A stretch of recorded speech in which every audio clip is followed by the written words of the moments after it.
The first thing is that I would encourage myself and all of us to develop a tendency to interact with nature more directly, and then to reflect on it and find an esoteric meaning in the most mundane of things that we observe in nature. What has happened over time is, because we have been so inundated with technology and our lives have become so fast, we live an unnatural life on a day-to-day basis, but we don't notice it.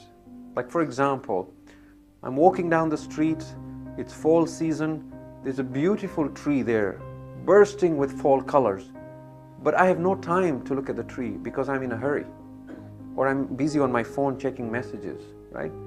Slow down, take the time to stop and look at that, because you are nature and you're interacting with nature. You are both pointers and signs pointing to something magnificent, the Creator. So when one of you looks at the other, a lot of magic can happen, but we need to take the time.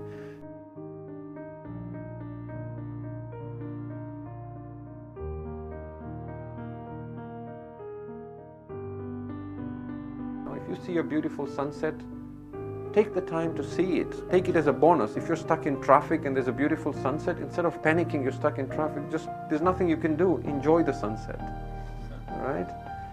When the weather's beautiful, spring, fall, just put away the cell phone. Go out to your backyard, sit on the deck, sit on the grass. Let people think, you've lost it a bit, but just sit there, enjoy nature. Now, the mind and the egoic self doesn't like boredom, so it's always thinking, tell me what to do, tell me what to do, give me steps, give me step 1, 2, 3, 4, 5, so when I finish them I can become enlightened. But if you remember, what we said is, our journey is not from ignorance to knowledge. Our journey is from forgetfulness to remembrance. The truth is within us. So what we need to do is create the space that will allow that remembrance to happen. Let us learn again to listen to the chirping of birds, to listen to the crickets in the night. We've lost that ability completely. All we hear is construction machines, drilling, just all kinds of...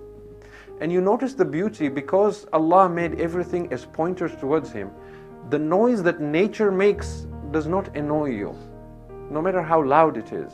Even thunder, it might leave you in awe, but it doesn't build your stress levels up. You sit by the beach, right? You've all been to Florida or wherever. Crashing waves, right? It's making a constant noise, that crashing waves, but it relaxes you, it doesn't stress you.